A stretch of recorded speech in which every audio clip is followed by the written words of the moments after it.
Can we turn the projector on? Right before you do that, I'm assuming that only a few of you don't read the New Yorker. I promise I tried to humor, but obviously this Just working out. All right, so let me start over again. In September 2nd, 1973, I was a young graduate student on this campus. And I walked into a faculty member's office up in the engineering tower. He invited me in and he said, "What are you going to do for your PhD topic?" And I said, "Dan, if I know." And he said, "Son, you're going to do rock fracture mechanics." So think about that. Think of life circles. I'm here tonight because of something said to me. Those are the exact words he used on September 2nd, 1973. I'm back home again. Come full circle. If I hadn't heard that, I wouldn't have set off on the path that I did, and you wouldn't be able to engage in that. So, presuming that you don't read the New Yorker, can we turn this on now? The next thing I want to spend a minute on is telling you what my hopes are for our engagement this evening. Slide 45. Where we were. Yeah, I told you there's going to be some flooding and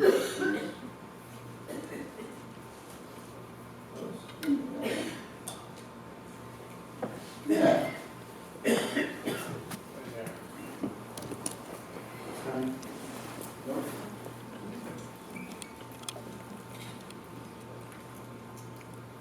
Sometimes you have to extend your sense of humor. It must be elastic. It can't be brittle like the cement around the casing of the well.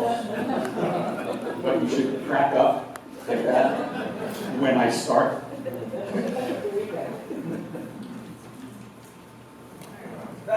There. Okay, so I just said I would spend only 1 minute talking about what my hopes are this evening. And my hopes are that at the end of the evening, God will look down on this event and say, "There's some really bright humans that changed my mind. Things aren't really as bad as we thought, or he thought, or she thought, whatever he, she is." No religion tonight. Okay, next slide. See how I do that. I'm also passionate about renewables, and I don't care who I'm dealing with. Okay, I will put renewables on anybody's house or anybody's back. So you've heard me talk about fracking as FrackingSENSE, and so the New Yorker probably heard that. And would you put solar panels on the back of your Frankenstein? Like I said, I do it with anybody. So my hope is that we engage in a way that everybody comes out more hopeful for an outcome on this very important topic of extracting hydrocarbons from shale and their impact locally on human health and globally on climate change. And as I said, I'll try not to use the word fracking. So let's proceed. Okay. And we can turn that off right now.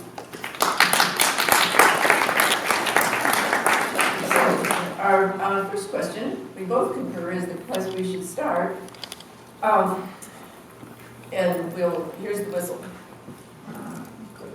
I won't need it for you. We might need it for each other here, because this question really involves so much of how we take our stance in life. So, but we'll start on this notion that we do seem rather different in our public expressions, or at least our public images. Well, actually, he has a public image, and I know that's one of the major differences between the two of us, but it's fine. I admire that in you, so, envy that a little bit. But you've taken the stance of advocacy, I've taken the stance of neutrality. They seem very different.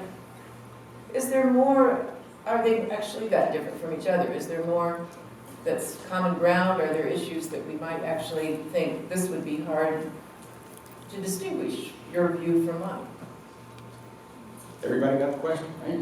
So is there a large distinction in this particular area of getting hydrocarbons out of shale between a position that is characterized as being neutral and one which I take as being an advocate against? And in general, my answer about neutrality versus advocacy on the part of the professor is different than it would be in this particular case. In other words, I'm answering the question maybe. In some circumstances, there probably isn't very much difference between an advocacy position and a neutrality position, because the issue at hand isn't that damn important to draw a distinction about. But in this particular case, I think a position of neutrality and a position of advocacy are worlds apart. They can't get any farther apart. That's my position. And I want to give an example of what I mean by the importance of the question at hand determines whether there's very little difference between neutrality and advocacy or they're worlds apart. So now I have to put this projector back on. Put this for one slide, I promise. So we turn it back on again, and this time, slide 17. I'll let you do that. While we're waiting for that, rather than sitting in go ahead. paralysis, may I just say that based on our conversation so far today, we have 2 items where we are peas in a pod. And if it's okay, I'd just like to point those out to you because it's striking that he and Tony and I, may I use the first name or should I say Professor Ingraffea? Tony. Professor America.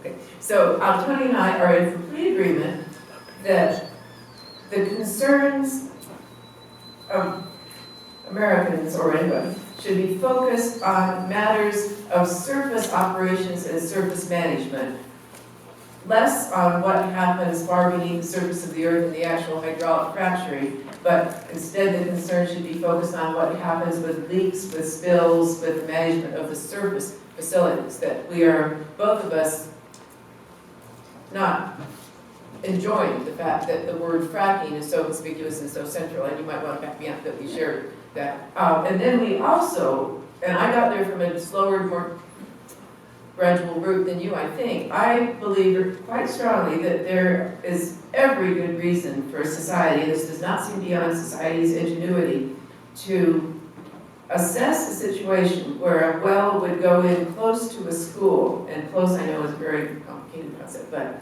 close enough to where a phenomenon that we know exists and exists strongly. Parents protect children, and we do not need more research to find out if that's true or not. We know that's there. And so we agree that staying some distance from schools, in my case, I would really accent compensating the subsurface owners who should not be asked to make a philanthropic contribution to society's well-being by sacrificing that property right. So having society figure out a way to compensate the owner, that seems important to me because, again, if they want to be philanthropists, fine, but that's supposed to be voluntary, not forced. So those are 2 places where I don't see us as particularly distinguishable.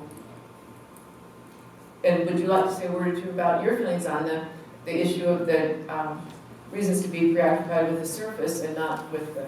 Yeah, I've often said, and I'll repeat it, I hate using the word fracking. Fracking is even lower than the least of my worries. Fracking per se, taken literally, as the act of well stimulation. Even though, as we agree, that word has become synonymous in the minds of many, but not all, unfortunately, with the entire process. So it's everything that comes before the act of fracking and everything that comes after the act of fracking that contain the high-risk elements that I advocate against. So we agree on fracking is an unfortunate title, description of what we're really talking about. The issue of setbacks from places where there are children, whether they're schools or hospitals, and here you're not going to like this, there are bedrooms. I can't agree. If we're going to have a setback from the school, why shouldn't we have a setback from the kid's bedroom? I'm a parent. My child sleeps in his bed at night, or she happens to be in a hospital room. What difference is that? I'm not sure that I ever said that I thought there should not be setbacks in residential neighborhoods. I think that's... Oh, okay. Then I misconstrued. Okay. Good. Then we do agree. We would probably get further to the point of establishing your idea that neutrality. I guess at some point I will need to say that this visit has been enormously useful to me for making it clear that neutrality is not a well-defined operation. It works very well if I had an industry person here. It would be great to be in the neutral moderating position. But a neutral person, by definition, I will not take an assertion and say that's the wrong assertion, here's a better assertion. That's not what a neutral person does. So I'm a little bit learning every second with that. I certainly understand reasons to think about distance between an industrial site and a residential neighborhood. I see reasons to think about that. I don't have a formula or algorithm or something for the calculation of that, but then I'm not sure who's really got that pinned down either. So anyway, so you had your, oh my word. Yeah, here, I wanted to go back to the question that we started with, which is, what's the distance between a position of neutrality and a position of advocacy for a professor, whether it's a humanities professor or an engineering professor? And my position is, it depends upon the issue. So, anybody recognize this letter? Can you read it? Yeah. It's perhaps the single most famous example of a scientist taking an advocacy position. And if we can click one more time, I'll blow it up. There. It's a letter from Albert Einstein to Franklin Delano Roosevelt. Now, my definition of advocacy comes from the Latin ad vocare, to speak to. An advocacy position is one in which you use words, not actions. That's what activists do. Advocates use words to try to convince those in power to do something that they either didn't know about, in this case, or they should have known about and had done nothing about. So, and I quoted from the first paragraph, certain aspects of the situation which has arisen seem to call for watchfulness and, if necessary, quick action on the part of the administration. I believe, therefore, it is my duty to bring to your attention the following facts and recommendations. And I know you can't read most of the letter. He then goes on to say we should start a nuclear research program leading to the development of a nuclear weapon because the Germans are already doing it. Now, I'm going to ask you to believe something that many in the room won't believe, and that is the threat, in this case, to Western society minus Germany, from the development of a nuclear weapon by Germany is less important in the larger scheme of things than the threat of climate change to every human on the planet. Therefore, I, personally, as an engineer who knows better about oil and gas development for shale, have a duty to inform those who are in a decision-making position, the governor of New York, a congressional committee, the environmental administrator of New Brunswick, the leading MP in Northern Ireland. These are people that I have advocated to, I've spoken to, and I try to inform them of danger from climate change on the global scale, and danger to air and water on the local scale from expansion of the development of fossil fuels from shale. So now you should blow the whistle, because I've spoken too much.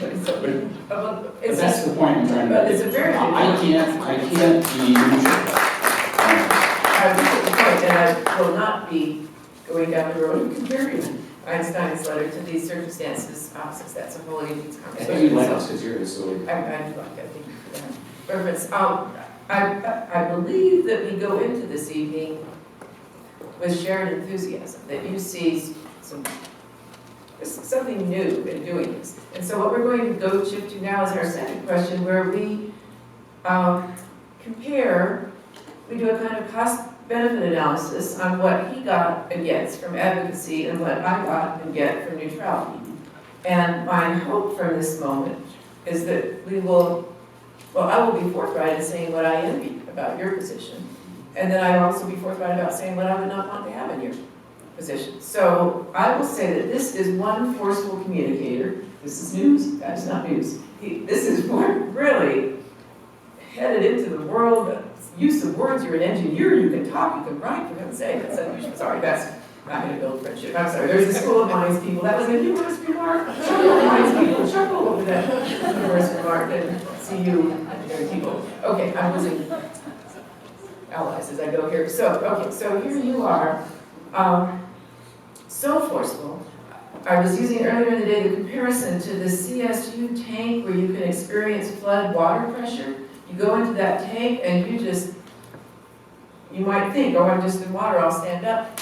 his form of communication makes me feel very much that I am in one of those tanks and I am just pushed in the direction he wants me to go. Not pushed by but just creating such a force so that I am really tempted just to say, take me aboard, Captain, count me in. And then I think, no, there's a level of certainty here that does not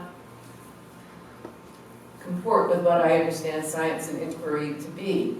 And so that's what I appreciate and envy, is there are moments where I would love to say the first thing that comes, or the second or third or fourth thing that comes to my mind, and I have to think, wait, what will I lose by doing that? If I speak with an emotion and a certainty that in fact what will I sacrifice? What will I sacrifice is I will sacrifice what is such a scarce property these days of somebody who has not taken a stand, whose expressions cannot be quickly categorized as pro-industry or anti-industry, because that is the calamity of our times with science on this issue, is that somebody publishes a study and there's about an hour and a half where that study is just considered, and then in seconds society picks up that study and decides whether the authors of that study were pro-industry or anti-industry, and then nobody has to read that study because everyone knows they support it if they're on that particular side, they know they oppose it. And I don't envy you that cost. But we know what you think. And when you speak, we don't anticipate your surprising us by showing a freshness or an unexpected question, or so that's pretty. I mean, I want to stress the envy that this is not. Well, I would never want to have what you've got, but it seems like the cost benefit thing, the cost thing is high. Okay, so before I put myself in your shoes, as a humanities professor with a espoused neutral position on this issue, I just wanted to put my nose. And the cost benefit for me in my choice of advocacy, I wanted to just list what I think are the costs. It certainly has cost me a lot of time over the last 6 years that I could have spent doing something else with my kids and my grandkids. So there was a time commitment, a certain effort that I didn't have to spend, but felt compelled to because I feel duty bound to do it. There is also an emotional cost, maybe even psychological, I'm not sure, because I'm not a shrink. I can't shrink myself, but as some of you know, and others can imagine, when I started speaking publicly and publishing in the various areas associated with hydrocarbons and shale, what I had to say, what I wrote, was not always met with smiles from all quarters. So I had to take some emotional hits where I have to read. Don't have to, but I sometimes do. I read them clause. That I'm an idiot, I'm stupid, I'm unqualified, I don't know what the hell I'm talking about. And worse, letters to the president of Cornell University asking for me to be fired. I've had to deal with a crying wife when she determined that our mail was being stolen from our mailbox, just as a matter of spite. If Professor Ingraffea's mail goes out to pay for his American Express and Visa card and his utility bill never gets sent, look what happens to his credit rating. Now, I don't believe for a moment that people stole my mail were anti-gas people in New York. I know exactly who they were. That's a psychological hit on me, and it really pissed off my wife, and I had to deal with a crying wife. We're no longer safe in our own home. What are they going to do next? Break our windows? Slash our tires? So I took an advocacy position, naively, thinking, well, I publish, I talk. I published in a lot of fields related to fracture mechanics, not just rock, airplanes, bridges, dams. None of those people ever came after me. My reputation, my wife's serenity. So those are the costs. What are the benefits? Obviously, they outweigh the costs. On the emotional side, there's gratification. So I need to show 2 more slides. These might be the last. We just have to back up. I think I can do this way. Okay. Emotional gratification. As I said, when we began to publish, my colleagues and I at Cornell, all the way to the White House, we were loudly criticized as, I'll let you read the quote from the former Secretary of Energy, a Nobel Prize winner, who when asked about our work said politely, well, I'll just put it this way, we don't think it was credible. When a Nobel Prize winner and the Secretary of Energy of the United States says in public that work that I did is not credible, now you might think that that's okay, that's a negative. Look what happened 3 years later. The White House took notice about methane emissions. And so now the White House has its own program. We're now credible. That's an emotional high. That's about the most emotional high I've ever had on any of the things I've ever published. The White House now said, Howard, Santoro, and Ingraffea weren't full of crap. And we need to do something about the question that they raised. So that's a benefit, an emotional high.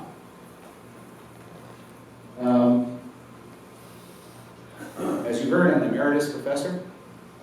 So I retired from Cornell in July of last year, and those of you who are retired know that one of the symptoms of the retirement disease is loss of self-value. That which you relied upon for an entire career, 38 years at Cornell, that validated my value to my colleagues, to my university, to my students, to society, disappears overnight. How do they get it back?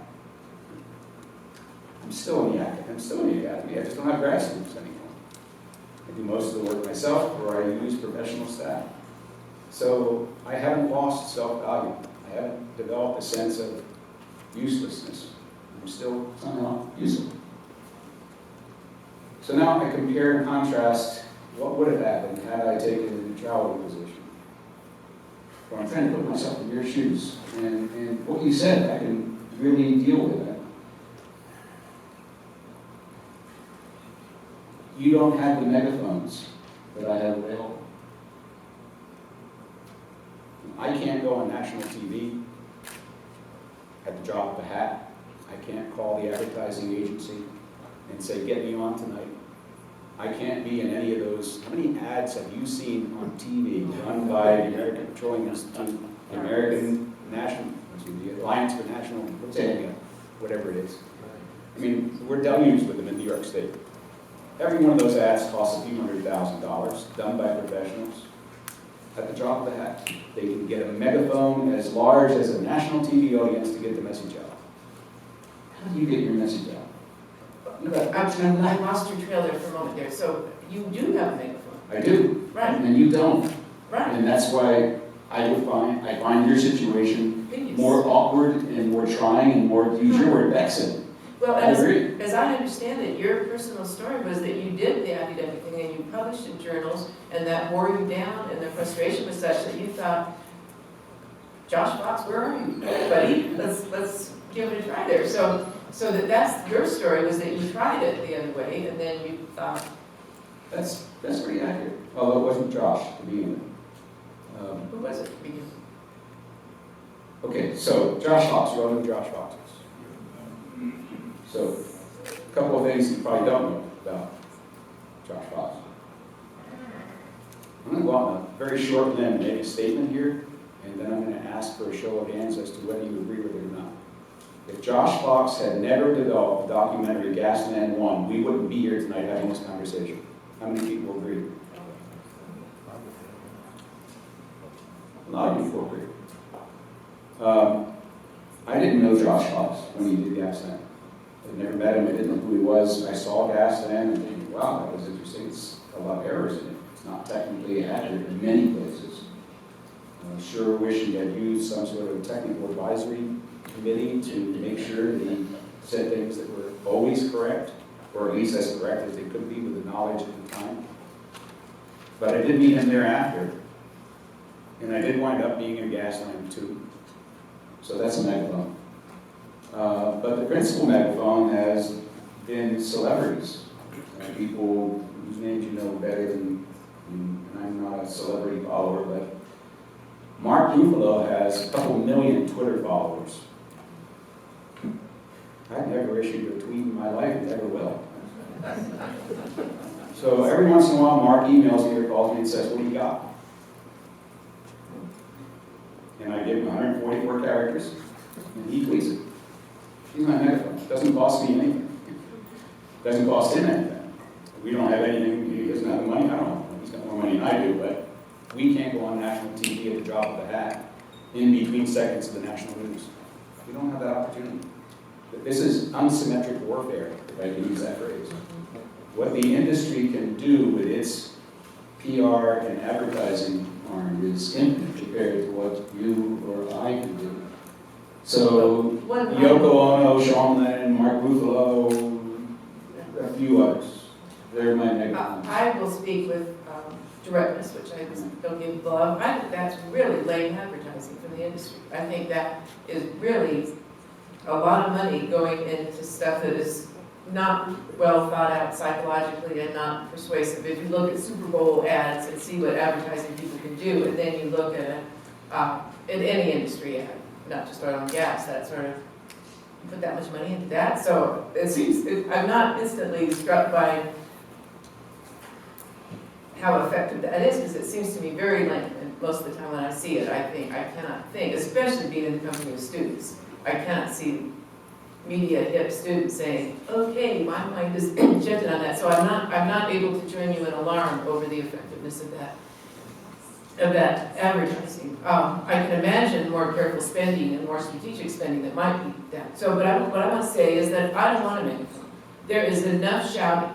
There is enough loud volume expression on not just this topic, but any other number of topics. And I noticed there was a one, I hope I can get this right, that you have been, you're a fellow in the International Congress of Fracture, which I would like to say that's great not to be a fellow of the National Congress that is fractured beyond belief. I mean, the word Congress there is just such a striking. So there is, well, it's an interesting notion. Anyway, what a wonderful thing, the International Congress of Fracture. I just think that's a phrase of beauty there. So, but I don't want to megaphone because I don't think there is a need for more people to be raising their voices at high volume. That seems not what I would feel, oh, I have really contributed because I have brought the noise level up. That would not make me content at night. What I think we're very understaffed on in this country, just tragically understaffed on, is referees and umpires. People to say, no, and I have people on this audience, I've been there when I have said, no personal attack here, I'm going to give you 5 minutes, come back and let's hear the substance of your concern on that. So from whatever side, if anyone tried to silence you, the first person out there to stop that would be me. And vice versa, if we had an industry person, which we don't have here, and someone tried to, and not someone who's going to show us a glossy ad, but someone who's going to try to speak with some directness to us, I would be asking for that person to have a voice. So the referee position is so anemic, it's so weak in our society, and if you gave me that choice, I will say Kevin Costner once spoke warmly of me to the New York Times for my Western American history thing, but then I waited for my phone to ring, and that did not happen. So that was as close as I got to celebrity ties. I met Patty Duke and John Aston at the party, so it's very, but they're so sparse, and nobody said, let me take up your cause. And I think I would worry about what risk I might put my later statements in if I had Kevin Costner's endorsement of me.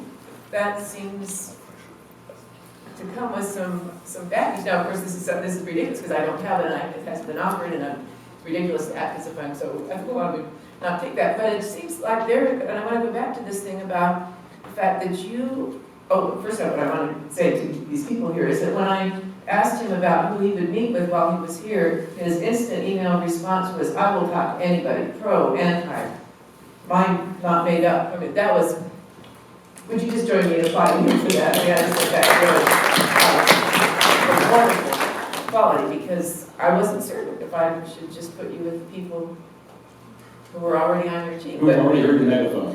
Yeah, that's right. So I really appreciate that, but I just wonder how you feel about the fact that your studies, and I do get your point here about the gratification of the gratification, but you are going to carry diminished credibility in a number of circles because you have been so forthright about leaving the objective, neutral scholar role. And is that in any way a price that you feel, or? I've heard it said before, what you just said. Yeah. Not as succinctly, elegantly. Do I worry about it? No. I'm willing to take the hit. Is the price? Yeah. I'm willing to spend it. I'm willing to, yes. I'd be willing to give up my entire reputation to some credibility. No, if somebody concluded that I had falsified, that I had written nonsense, that I had lied, that I had been paid for my opinion, and proved it, then that would be the end. But I'm nowhere near that. So if people want to throw sticks and stones and say he has to rely on some celebrity to get his message out, or amplify it, not everything that comes out of a megaphone is noise. Okay? Sometimes the megaphone can bring a message that cannot be heard any other way. So yeah, to answer your question, I think it's a sacrifice. I want to take just one more moment on the engineering and humanities thing, and then I know you have, you gave the priorities and the questions you want us to actually get. This, so we'll go to your suggestion next. But I want to say that I would think that these concerns about maintaining a non-advocacy position would be greater for you, because engineering matters and carries weight and power in the world. Humanities people, no. And humanities people, if you feel angry about that, please come chat with me afterwards. But there's nothing more comical. Oh, we're recorded, I'm going there, I'm saying it. I've been the president of a number of professional historian associations. Historians, academic, university-based historians, put joy into writing a statement of concern and dismay and alarm and outrage, which they put out into the world, and nobody reads those statements, except for the people who wrote them, who read them very carefully and celebrate them. So that's my world. That's my world. Last thing on this topic of your world, you sort of pushed a little bit farther than I'm going to accept. You're implying that nobody listens to humanities professors on this issue. I know lots of humanities professors who are artists, musicians, and poets who have engaged on this issue. They're using their humanities training as artists. You look into a mirror, you see yourself. You look into art, you see your heart. I would argue that what Josh Fox did in Gasland 1 was an art form. That would be, it's a movie, it's cinematography, it's all the things that some artists would claim is an essential element of the humanities touching people's minds and hearts.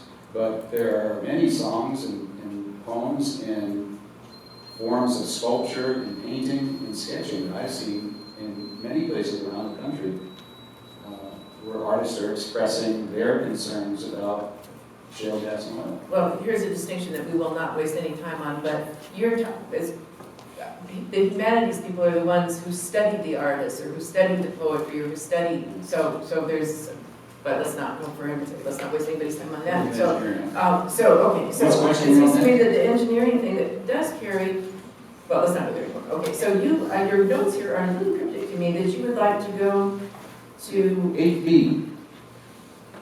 That's our code, in case you Yeah, didn't- 8B. I haven't called it something. Oh, I see, 8B. Question 8, Oh, I see, Part because we're B. moving into the ones that the students Yeah. wrote, so Yeah. good, okay. They wrote some really good questions.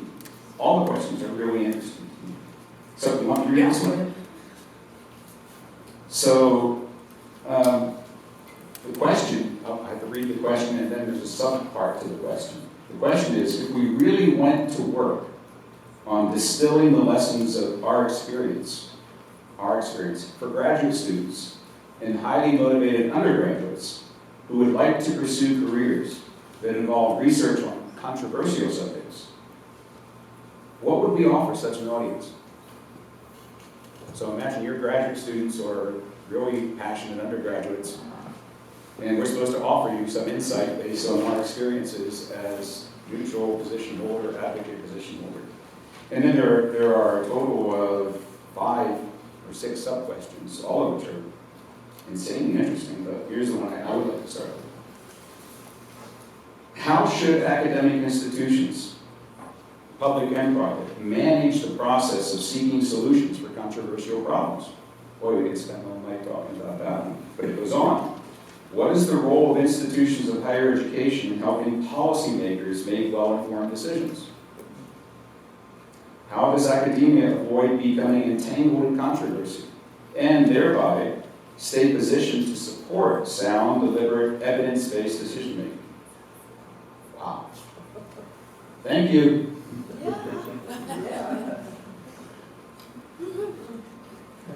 Go for it. I hope you say something really good because this is going to be It's tough. very Go ahead. difficult, but I will be predictable and boring in saying, I think we carry more weight and we do more good for society and we have more long range to realize from our efforts if at least a good share of us, not a uniform, everybody reports to this command system, but if a good share of us attempt we will put out our knowledge and we will, if asked what its implications are, we'll respond to that, but we will not say, here are the marching orders. And that, that comes back to the fact that one reason why I'm glad I don't have the megaphone is that I do not think I have solutions and answers. I do not think that if society said to me, if the president said to me, if someone said to me, okay, Patty, you've been doing this stuff, what should we do? I could mention some landmines, I could mention some places where you don't want to go, I could mention some things that seem to be showing some promise, I might speak about memos of understanding, I might do various things that seem to me worth looking into and thinking about in this difficult terrain, but I would not be able to say, here's what I recommend. So I feel that there's actually a good reason to protect your free speech, and the president of Cornell apparently has done the right thing, that's good. But to have room and appreciation of the people who are not saying, here's the marching orders that come from my studies. One of my friend, biologist Jeff Mitten, has said many times that a biologist can say to a national park, here are the number of elk, here's the grazing resource for the elk, there we are. And then all kinds of value choices are going to come in there about how do we feel about elk, how do we feel about aspen, how do we feel about the predators, so that those are all sorts of value questions that the scientist isn't the trained person to move forward with that. So I would say that there are good reasons to have your free speech protected and to have you do what you want to do in life, but I think that the best role for universities and higher education, because there's no place else to go. Every other zone in society has gotten picked up in a whirlwind of polarization and side-taking. So thank God for universities as places where you can still have that notion that people might say, well, that's interesting, let me think about that. Let's take that in. Oh, I hadn't thought about that, which is my life, going around. I mean, I will always be sentimental about community of Greeley and what people there did for me of just talking to me, just telling me things I hadn't thought about. So that's what I think is great about universities, is that where else are we going to find in society? Maybe the churches, I don't know, it could be the churches, but somewhere where people and synagogues and temples, but where do we go to get that? Let's take it in, let's reflect on it, let's do our best. But when it comes to then, here's where we go, society, pull back on that. Obviously, we disagree. But we don't disagree because you're The doing history, it. just in the last half of the 19th century, think of all the instances in which Congress was not being informed properly by the industries that they were supposed to be regulating. And they listened too long to lies. And academics across the country sat back and said, not my job. And then eventually some of them came out from the closet and said, it is my job. At times, depending upon the importance, tobacco, acid rain, ozone hole, name certain pharmaceuticals, and now we have climate change. And how many academics, let's count them. Ready, got one hand? Count the number of academics that do what I do. Advocate against. Against anything? Or No, against the development, continued expanded development of fossil fuels and shale resources. How many academics do you know do that? 10? 20? More? Where's the impact? I'm having a data, where's the inventory? Where do we go to find that? That group of, Well, that's, I don't know. yeah, I I'd don't like to know talk where to you and they're find out who from. those are. 'Cause I'd like to meet them. Bill McKibben's not a He's professor. not an academic. Yeah, I feel like we're gonna have a data collapse here because we don't, it's a very interesting question, but I don't know So, that if anyone I here is interpret what you gonna. said correctly, if I'm asked, I should give my opinion. But no matter how important the issue, and no matter how much I think I know about the issue, that I think those in power don't know or don't understand. Are you the chancellor? Because we're talking about the whole academic institution at this point. So you're the chancellor now, or you're the president, or Well, no. because this is Okay, the question. The question that you read, which I think I would try to respond to, is how should academic institutions? And Okay, there so should be let a me- diversity of practices within that, and the neutrality, the umpire, the referee, the absorber, the synthesizer, the reflector on different perspectives. That should be a valued element of the university. So then we do. The university should not be in the job, in the position of regulating its faculty as to whether the faculty take advocacy positions, activist positions, neutrality positions. That's up to the faculty. I believe the university could be more open.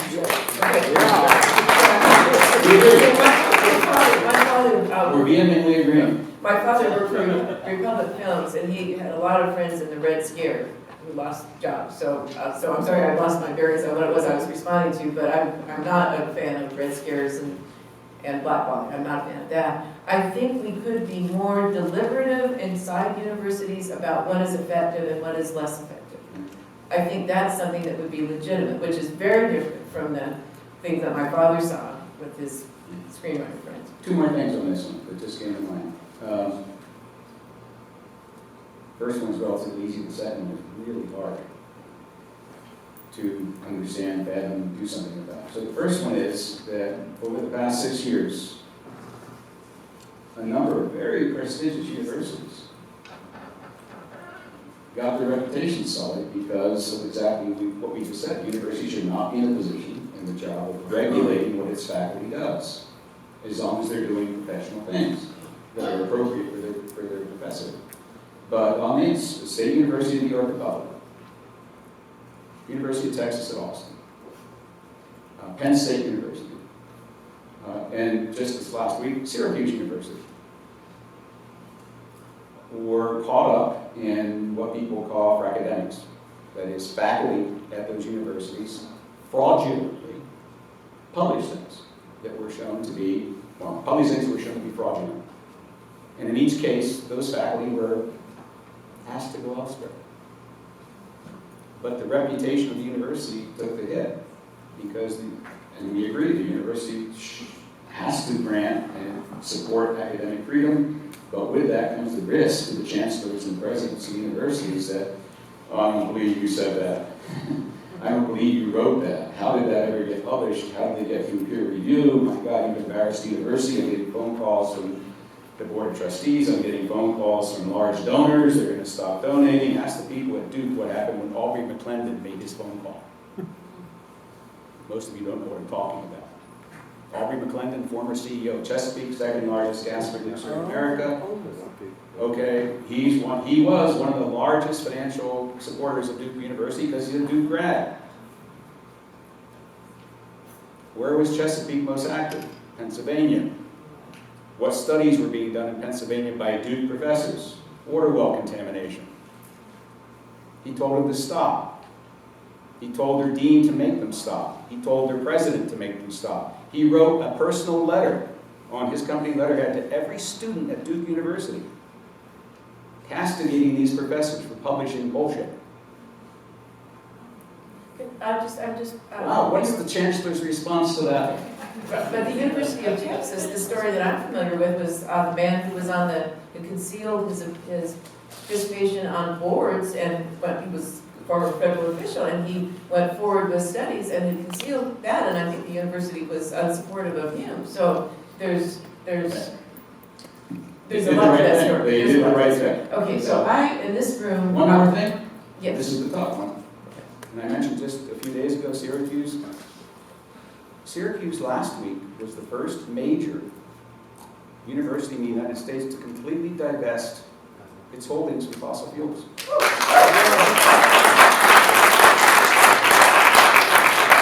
I would like to be the chancellor of Syracuse right now. On Monday of the week, you're both lauded and castigated for being the first university to completely divest of fossil fuels, and then on Wednesday you find out one of its premier chaired faculty failed to divulge in a peer-reviewed publication in a prestigious journal that he'd been paid by the industry, and he didn't report it. Ooh. So these are tough situations. They're They're very tough, and each one is unique.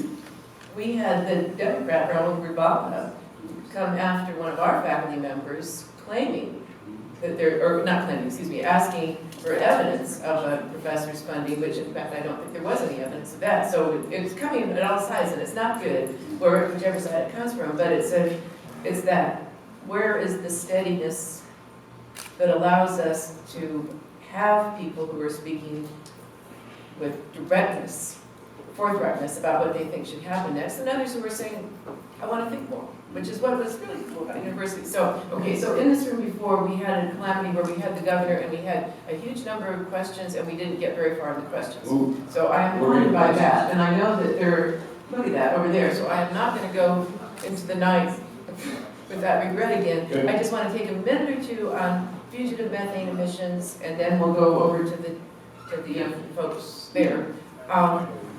I think you and your comments have made some very important remarks. How could I not think that? About how important it is to guard against leakages at the wellhead site. And that is such a terrible way of undermining the climate advantage of natural gas as a source of fuel compared to coal if those leakages, I'm just saying that I see what you've done. I think that's very important. I don't see the fatalism in that.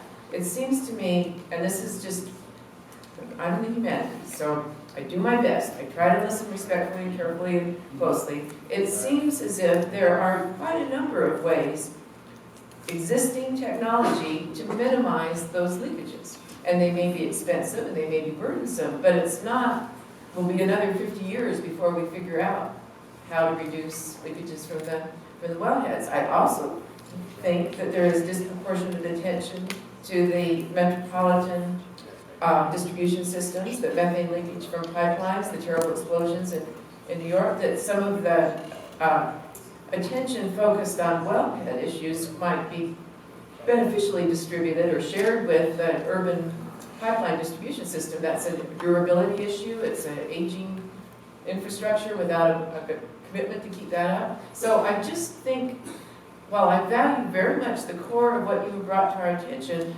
I think it gets squished and oversimplified in a broader context of what you can do to manage and reduce emissions at wellheads and the multiple sources of methane. And I'm not going to go to cows, I'm not going to talk about cows, but just the aging infrastructure of cities. That seems to be getting under allocations of attention. So correct me if you think that's the right thing to do, or simplify, or point out why I have get your whistle ready. Because Well, I know where you're on your yeah. turf, but remember that those kiddos are sitting over there with questions, so. Okay, so I'm going to correct you a little bit. My colleagues and I have not just written about and concerned about leakage at the wellhead. It's always been what we call life cycle, from beginning to end. And it's a beginning that starts earlier than the EPA or the White House recognizes. It goes farther. The life cycle isn't from flowback to city gate. Okay, it's broader than that. And I don't think we're oversimplifying the situation when we say that there is no possible way, technically and economically, to find and fix all of the leaks of the entire life cycle within a period of time where we can mitigate the damage that's accumulating on a second-by-second basis from those leaks. That's what we're saying. So, without getting too technical, too much into the depth of the weeds here, let me put this as simple as possible. There are three questions that a lot of people are now trying to answer that nobody was concerned about before 2011. So I'm being egotistical in saying that the paper we published in 2011 precipitated exactly the kind of thing we wrote the paper to precipitate. No one was asking the question, is shale gas for electricity generation, for heating our homes, for commercial purposes, for making fertilizer, is it a bridge fuel? That was an allegation in 2011. We questioned it. And we said, go back and read our paper. The conclusion says, people need to go out and make measurements. But that was only the first question we suggested. We suggested two others in that paper.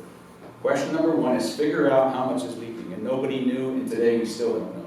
But we're making great progress in finding out. So you mentioned leakage at the wellhead, distribution pipeline system leakage, but there are various other places that leakage and purposeful emissions occur. And all those have to be studied, and we will eventually wind up with a number. Second question we get to ask is, so what? What does this do to the climate?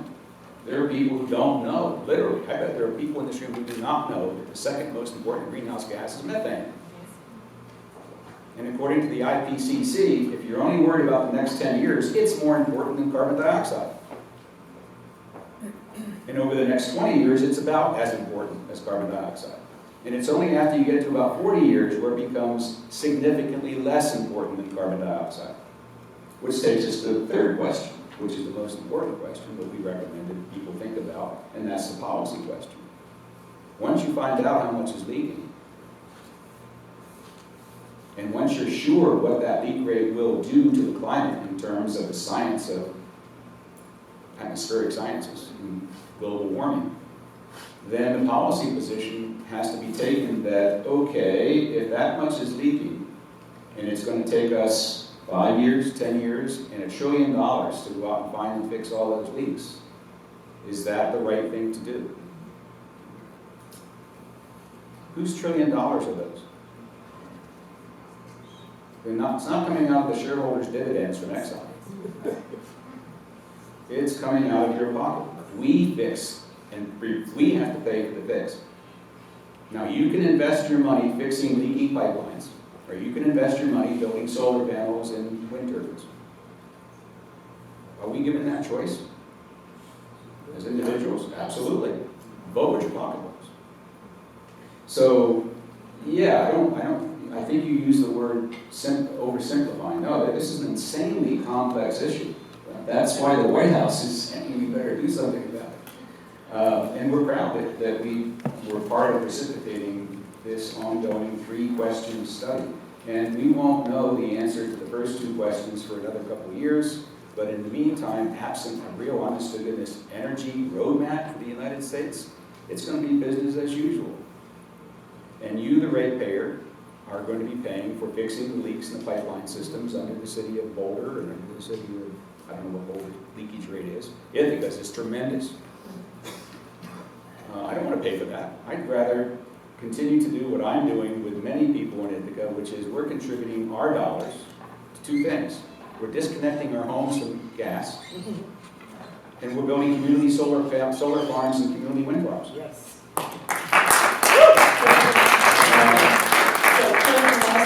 And we'll go over to the group in a second here, but you spoke earlier in the day about market demand and consumers being the force that got us to where we are. And would you mind just repeating that? Sure. Who's responsible for climate change? Exxon or you? Schumer. You are. We are. We are. We use it. We use it. We asked for it. We still ask for it. We asked for fossil fuels. Fossil fuels help domesticate society. We got where we are. Those of us who are in advanced cultures, and those who are just coming into the wealth of nations on the backs of fossil fuels. We demanded it, they supplied it. I don't think Exxon's guilty for doing what they've done. They're as guilty as we are for not doing what needs to be done. And so that's what I said, and I stand by it. It's up to us. We started the problem, we had to fix it by changing our demand taxes. Okay, so Yes, we have with us a person who wrote a letter to the editor, who pointed out that I screwed this up the time before we were in this room with the governor, so we're not going to do that again. And may I suggest that you choose questions that aim towards him? A little participation from you would be fine, but I can come chat with folks at any point, and he's our honored guest, so. Okay. This is Adrienne Crump, she's a graduate student in environmental studies. This is Angie Campbell, or you're in environmental studies as well, in the PhD program. We have quite a lot of questions up here, and we've tried to sort of categorize them topically. We've got questions about the state of knowledge, we've got policy questions, we've got water questions, we've got air questions, we've got climate change questions, economics questions, lots and lots of questions. The biggest stack of all is the stack that applies to our theme for the evening, which is science and advocacy and neutrality. So that's where we figured we would start, since it seems to represent the biggest chunk of audience interest. I thought this question was really well written. The topic is effect of advocacy on quality of science. Here's the question for Dr. Ingraffea. As a scientist and engineer, how do you keep your advocacy positions from influencing your research? When testing a hypothesis, how do you ensure that your opinion is not interfering with how you interpret data or results? I don't know if you want to sort of talk us through when you're sitting down to a data set, what's going through your mind and how you actually approach research design and interpretation of data. Excellent question, and one that keeps me up at night, literally. It's profoundly important. I'd be lying if I said that I haven't entered any of the studies that I've participated in the last 5 years that led to my being able to publicly speak or publish in peer-reviewed papers. I'd be lying if I told you I went into every one of those with an entirely objective, blank opinion. I didn't know, I didn't care. Whatever happened when the numbers were done, I'd be content with. I'd be lying if I said that. I'm sorry. Can't. It would be untrue. But the more important thing is the part of the question, how do I try to ensure that even though I as a human being enter every scientific investigation with some prejudice, with some bias, how do I ensure that at the end that prejudicial bias did not pollute the result? Here's what I do. I argue vociferously with my colleagues. Before we publish, before we even submit a paper for peer review to a publication, we submit it to people around the world, which is a pattern of behavior that many good scientists and engineers do. You go to a conference before you write a paper and say to your colleagues, here's what we're working on. This is a preliminary result. What do you think? And if this is all BS, let me know now. If our methodology seems incorrect, now's the time to say so. So case in point, our now infamous 2011 paper. Bob Howarth blogs, I don't blog. And a year before we submitted the paper to a journal, he published on his blog a one-page synopsis of our methodology. Here's the problem statement. We're testing the hypothesis that natural gas is a bridge fuel. Here's the methodology we're using. Here are some preliminary results. It public. Went around the world. And as a result, we got feedback from people saying, ain't gonna work, or that's good, or don't do this, or call this person who really knows something that you don't know about. Then we write the paper, and we submit it to prestigious journals, not junk journals. We can talk about junk journals tonight. We have time. And in every instance in which I've had publications, I think I had 5 or 6 peer-reviewed papers in the last 5 or 6 years on various topics, we went through multiple review cycles, which is not typical in many cases. I would say it's atypical. Usually it's one review cycle. You submit the paper, you get the reviews either tell the editor, can it, or the editor comes back and says, if you fix these things and the reviewers are satisfied, we'll publish your paper. In every instance, we had to go through 2 cycles. We had to satisfy extra tough review. So at the end, I felt really good that whatever bias I went in with had been expunged. So that what came out at the end in the peer-reviewed publication was as scientifically, statistically meaningful, acceptable, useful as we could have made it. Error-proof? Absolutely not. You can read any of the papers I participated in writing, and you can easily detect in the words we used, the phraseology, predilection.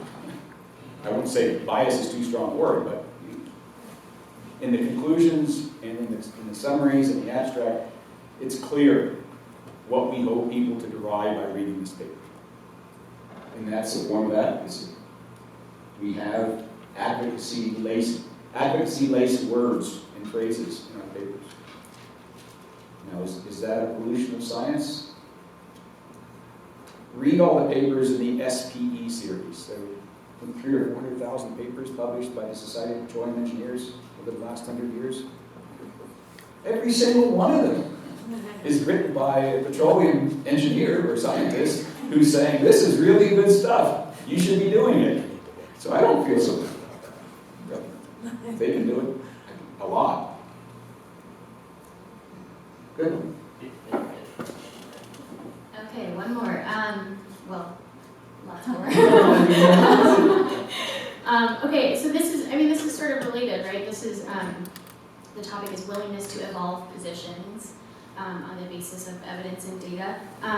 As a well-known opponent of oil and gas development for both local and global concerns, is there any data on the safety of oil and gas development or contributions to climate change that are meaningful that would allow you to support oil and gas? Maybe another way of saying it is, is there data out there that reduces any of your concerns about oil and gas or would cause you to change your mind, I suppose, about oil and gas? Another really good question. So now I'm going to rephrase the question just a little bit. I'm not an opponent of the development of oil and gas. I was asked earlier today, what am I advocating against? I'm advocating against the increased acceleration of the development of oil and gas and shale formations. Did I make that clear? The key word here is shale. Shale, not fracking. Shale. That was too loud. Didn't need Mark Ruffalo on that. So, yeah, the answer is yes. Do I see the industry doing really good work in biofuels? Yeah. Does that change my position? Yeah, because frankly, I don't think you or I want to travel to Paris on a battery-powered 747. See, there's no humor in that. Did you get that? How do you fly in a jet airplane? You burn JP4 or JP3 or whatever the hell the jet fuel is in it. That's a fossil fuel derivative. It comes from getting oil out of the ground. It's not conceivable to me as an engineer that we're going to replace kerosene which is basically what it is for jet or prop transportation with batteries, with electricity. But it is conceivable that biodiesel or other biofuels that are being investigated by the oil and gas industry will fill that niche. That's wonderful. I think that's great. We are always going to need some amount of oil or gas for some purposes, at least in my lifetime and maybe our kids' lifetime. I don't know enough about certain things to be able to say for certain, but we rely on derivatives of petroleum and natural gas for many products in our lifetimes. Plastics, pharmaceuticals, fertilizers.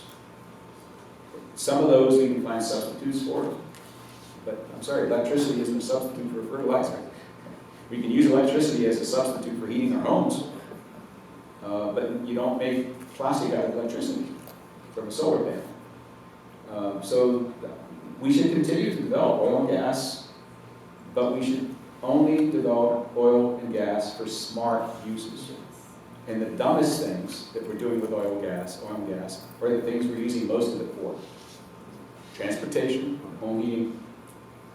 You don't need fossil fuels for transportation of our personal transportation, and you don't need it to heat your homes. If you took those two things off the table, we wouldn't have to be developing from shale anymore. We'd have enough conventional supplies to last us forever.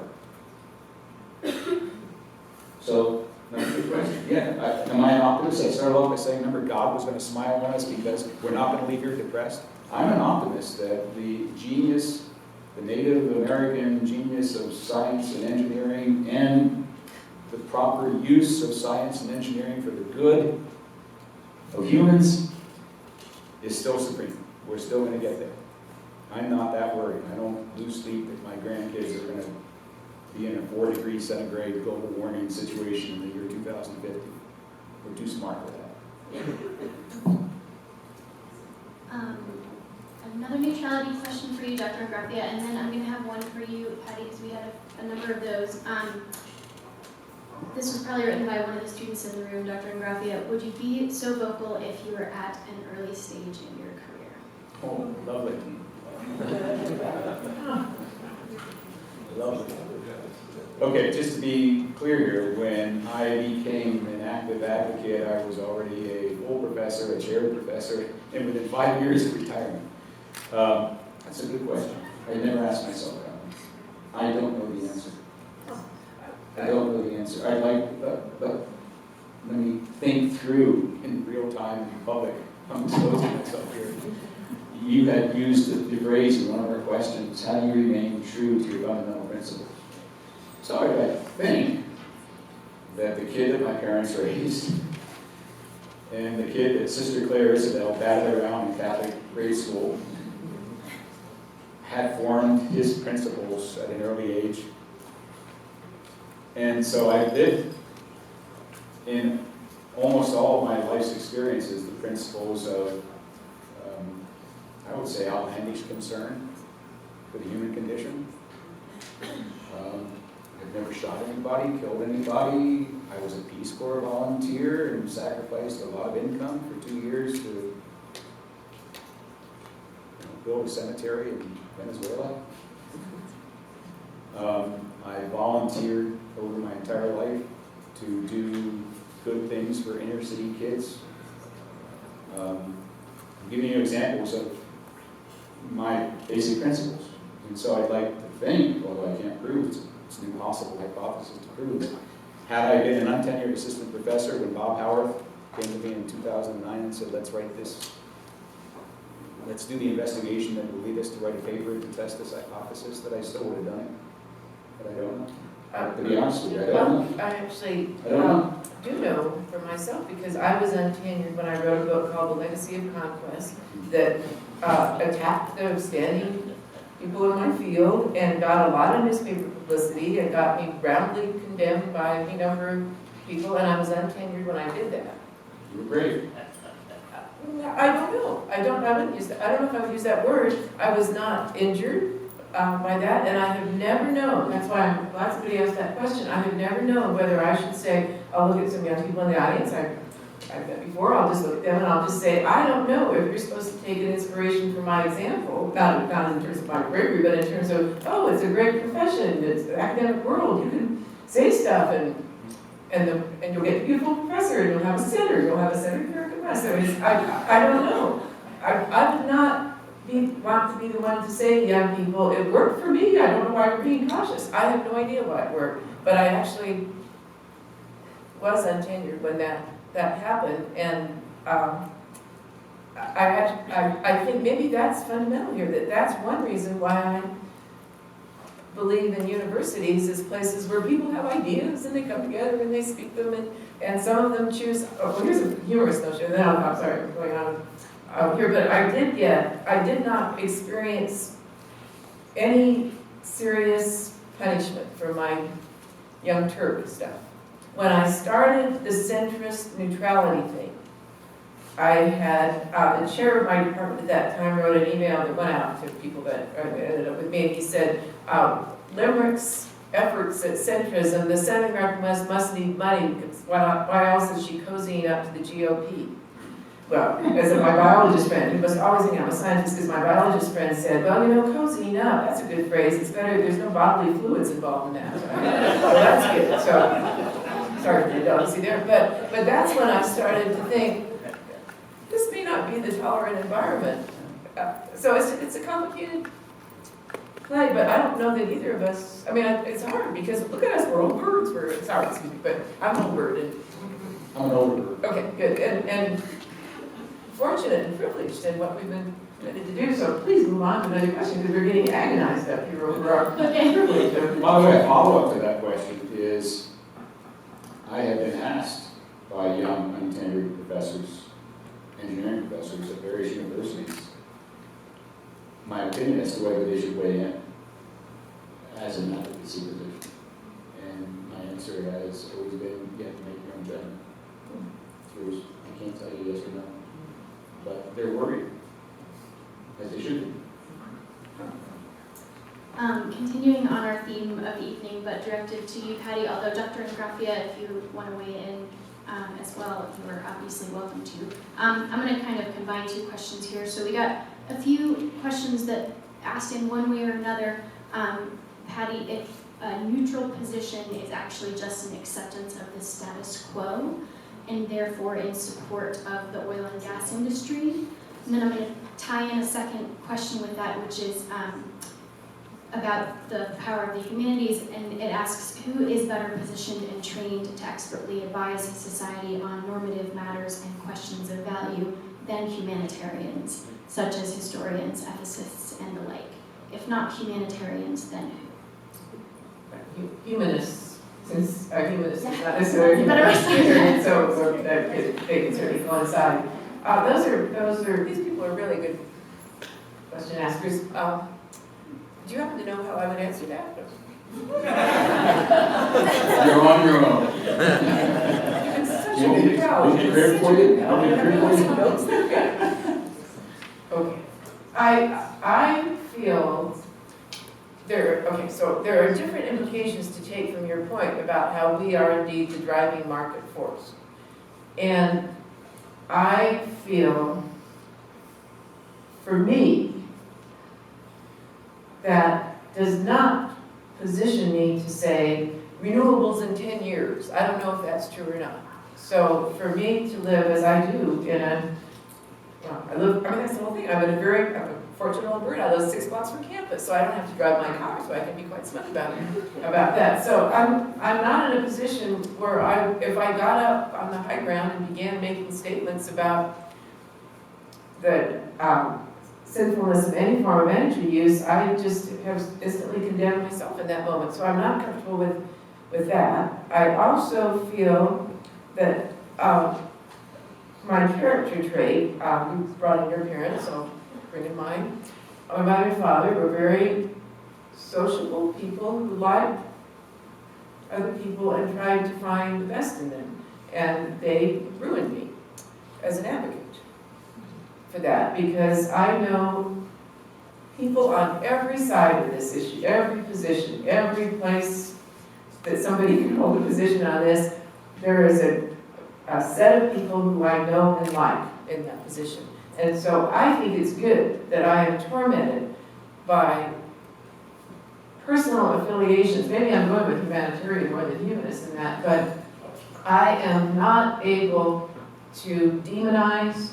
I'm a disaster. I love it when I meet somebody who I really think is a jerk. I just think, yay, liberty, yay, thank you, person, thank you for that. And it is almost, I can name some names and I won't, but this is, I wouldn't get past really fingers on one hand with people who have just made life easy for me by being, and I will name one because it's one I do feel strongly about, Dick Cheney.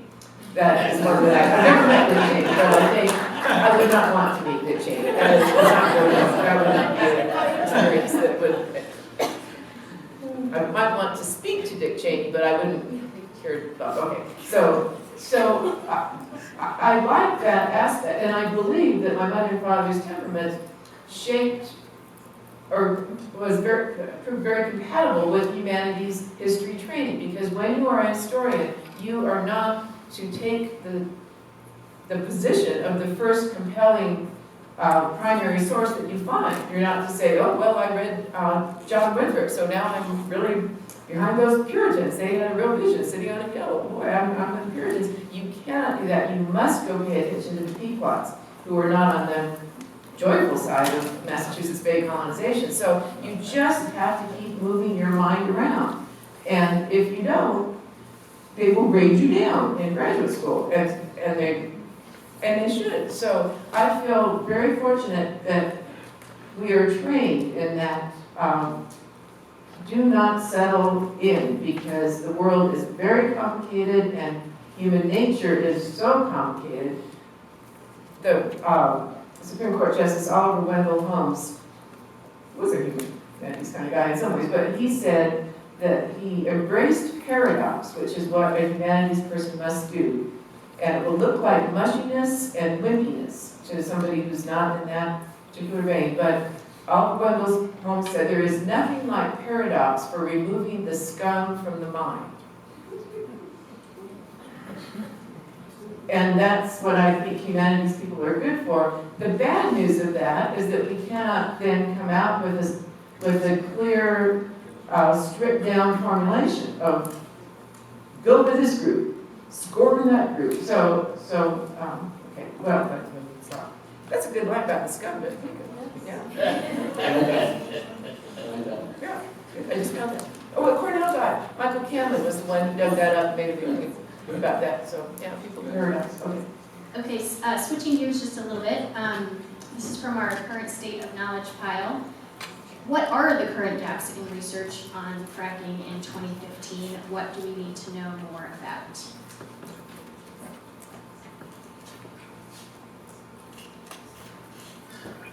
Categorizing my answer. Okay.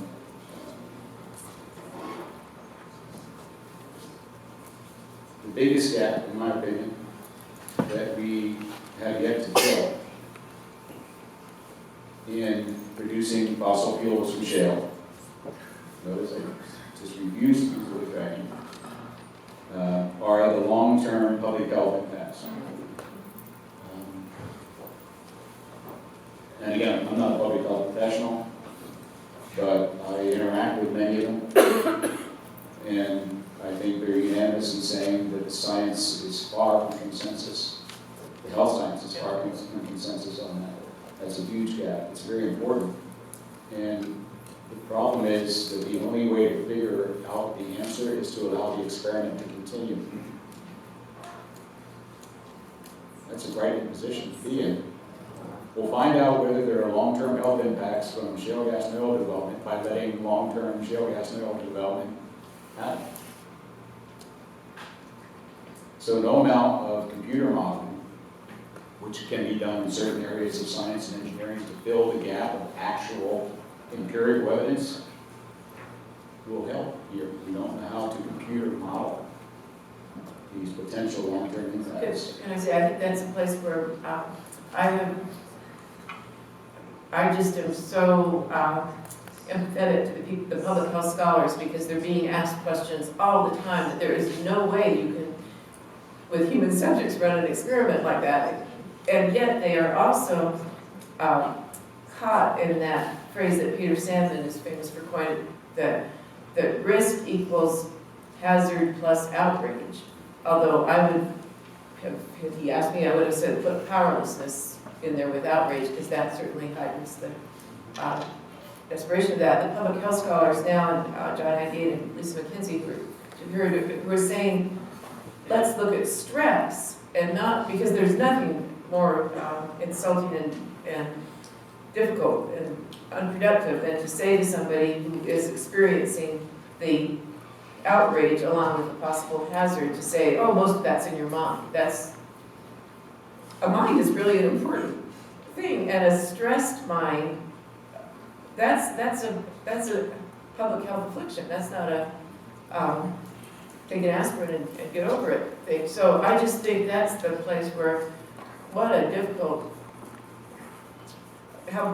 what a joy. No wonder we're so happy as Professor, we're not public health scholars, because people are tugging at them to get answers as now, and discrediting and over quoting out of context the troubles of losing the error bar of when people publish public health studies, the plus or minus thing disappears and the numbers just go. So that's the place I would say that. And I guess on a cheerful nature, partly because my sightline, there's areas on water reuse and water treatment that I have really come to value and see as not necessarily, oh, we must find out if this even exists, but how do we take what are technologies that are pretty well defined and that could, why injections, why quart seismicity issues when you could do the treatment thing. And I am very clearly citing a person who's had an impact on me either. So that's a form of learning more,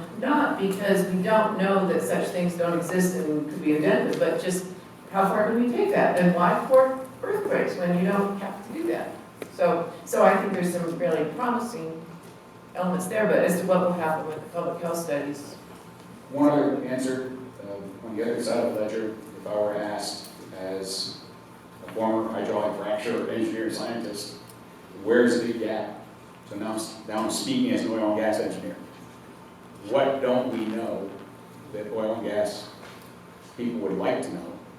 The answer is very simple, and everybody is unanimously agreeing with this, as far as I know, inside the entire Society for Petroleum Engineers. How do you get more oil and gas out of shale?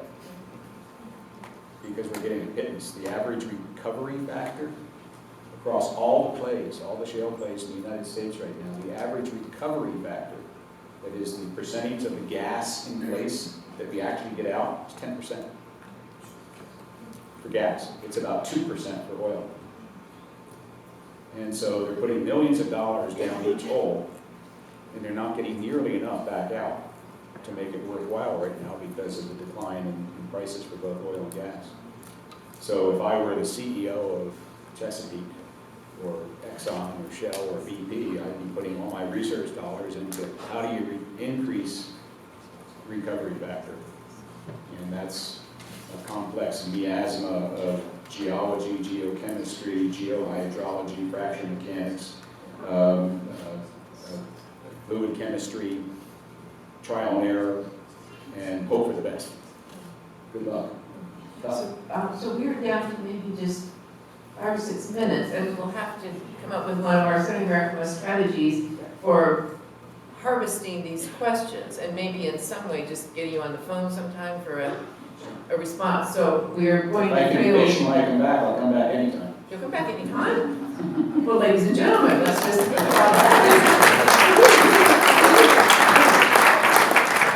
that was a nice statement. Okay, so we will just take a couple more, and then you'll come back. So Okay, you think a couple more, or just like one more? it depends on if you give you the whistle, and if you blow the whistle when we start chatting, maybe that helps. Okay, well, here's the next one we're going to ask, and then maybe we could get into one more after that. What do you feel the news media gets right about fracking in oil and gas, and what do you feel the news media gets wrong about fracking in oil and gas? Wait. That was just blow the whistle, shall we? Okay, this has to be quick. Yeah.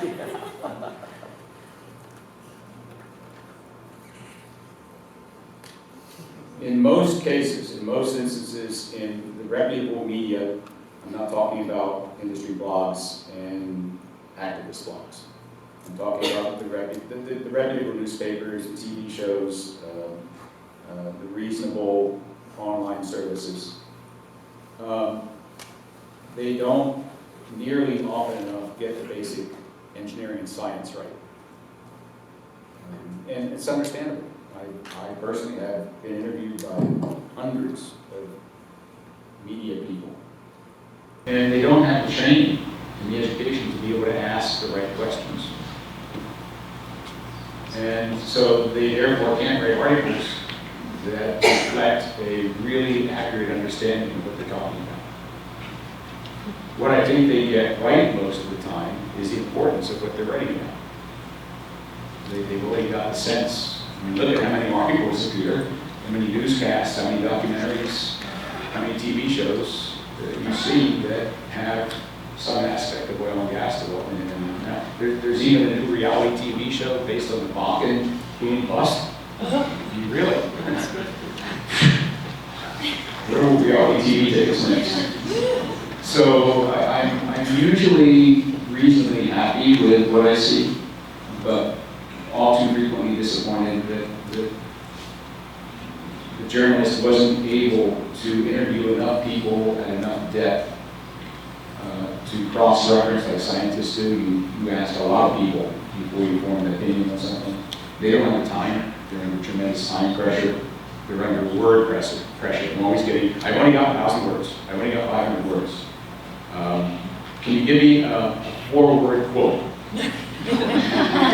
Just don't do it.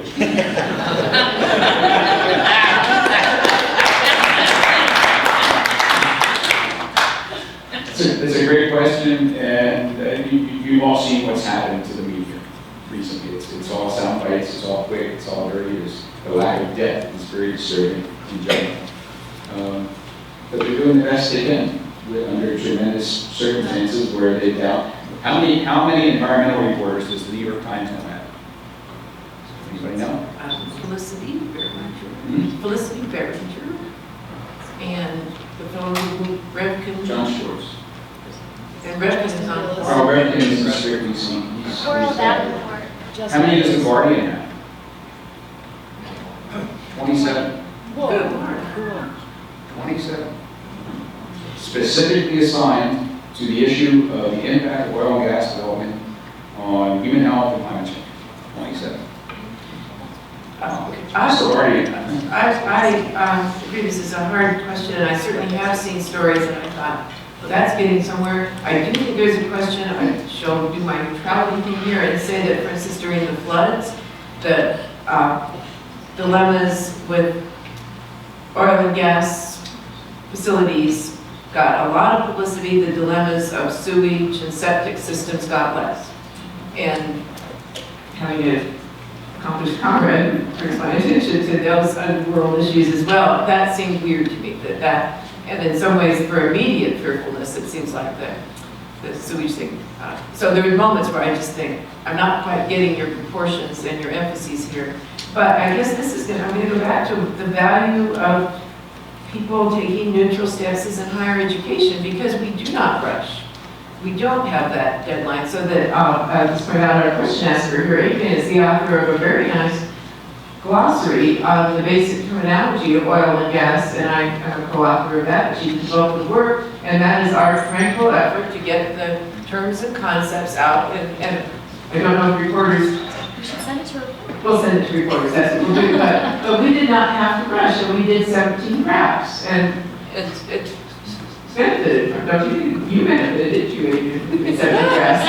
But, so I think that actually accents what higher education can and should be contributing to this. So, the last question, and then a concluding remark here from us, and then we're going to go. We'll go with a policy question for the last question. I'm kind of combining a few here that are sort of along the lines of what we might learn from comparing Colorado and New York to each other. So, based on living, two people who live in each state but who also observe each state, what lessons does Colorado hold for New York, and what policy lessons might New York hold for Colorado? That was one of the questions we actually, We had that, and there yeah. were 7 sub-questions. Right, that's the problem. Okay, real quick. I, New York had the opportunity to exploit its shale gas resource, chose not to. Colorado so far has chosen to. yes. New York has a home rule law, as does Colorado, but the interpretation of those rules is starkly different. The Supreme Court in New York is called the Court of Appeals. The lower court is called the Supreme Court. New York is all mixed up. And both courts have ruled unanimously that zoning trumps oil and gas law in New York State. That's obviously so far not been happening in Colorado. Colorado has the toughest regulations for oil and gas in the entire United States. So does every other state except New York, which has no regulations. New York State has no regulations for oil and gas development, even though oil and gas development has been going on since before the first oil well, there was the first gas well, and it was in western New York in 1820. New York is famous for having the first fossil fuel well in the United States. And there have been over 40,000 oil and gas wells in New York, and there are oil and gas wells being drilled today. New York did not ban fracking. New York did not ban oil and gas production. New York only effectively banned production of gas from shale. So we have a ban, we don't have a moratorium, and every single community in New York State can say, if they want to, our zoning says you can't come in. And Colorado is not there. The value of the resource, the latest estimate was that New York in its shale resource had something like 20 or 30 trillion cubic feet of natural gas, about 1 year's supply for the United States. The Front Range, Cornell, Niobrara thing that you have here is mostly oil, some gas, some natural gas liquids. It supposedly has about 1.7 billion barrels of oil that are in the resource. How much of that is actually technically recoverable by the current definition is up for grabs. But it's obviously hundreds of billions of dollars worth of resource.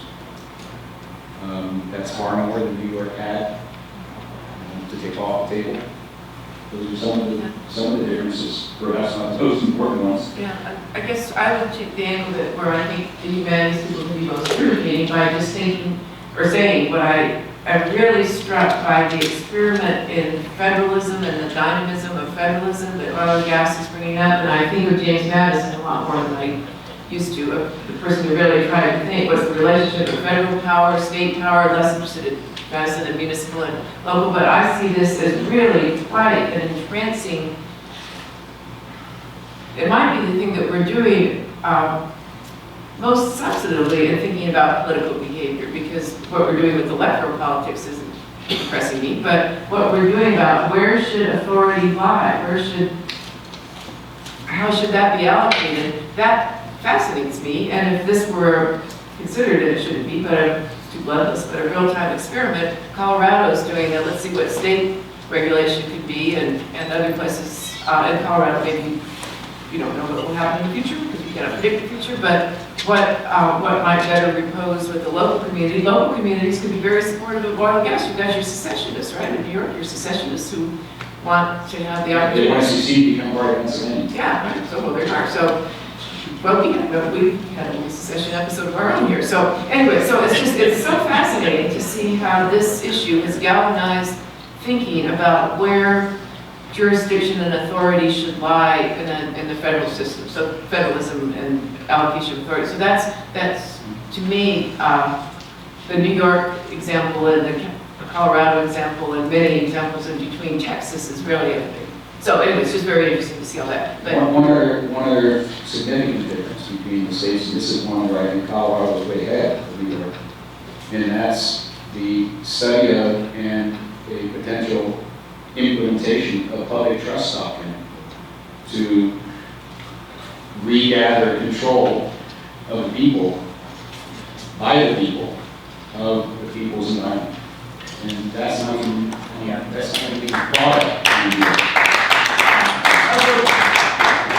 The people have varying opinions, and the people could go in lots of different directions, but, okay. So, we are now going to have our concluding remarks, and we are going to conclude by saying what we hope would come from this evening in just very focused ways. What might we do?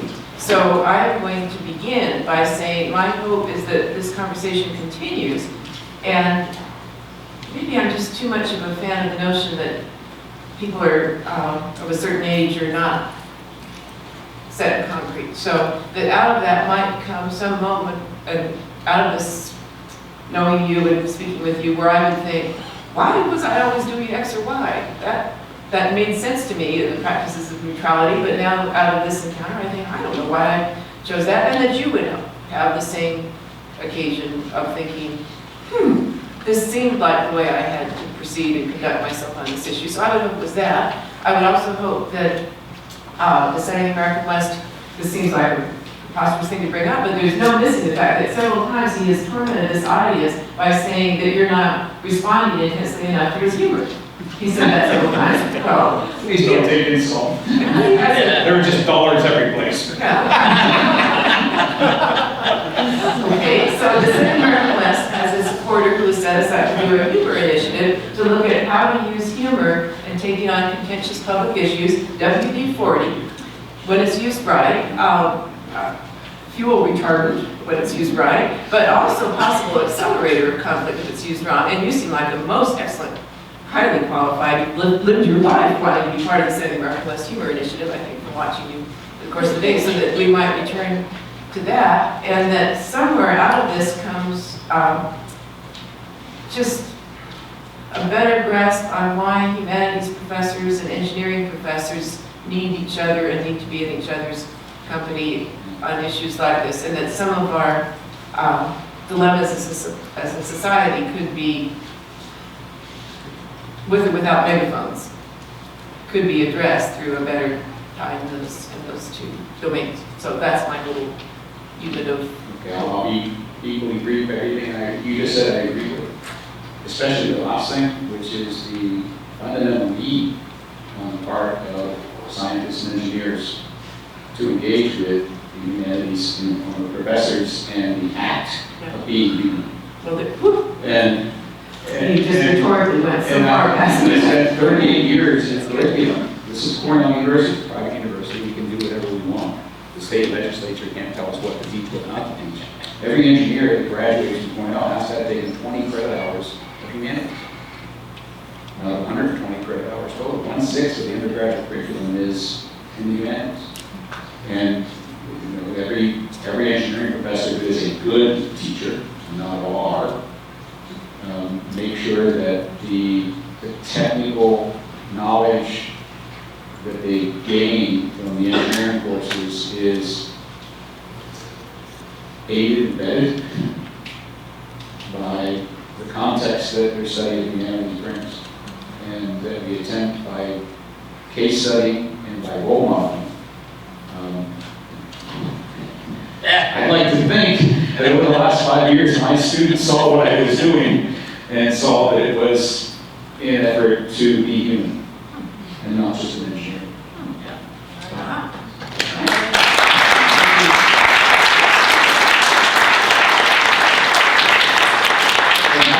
My words are too. Thank you. Thank you all. This has been great. I like this format. This was Thank you. Well, thank you.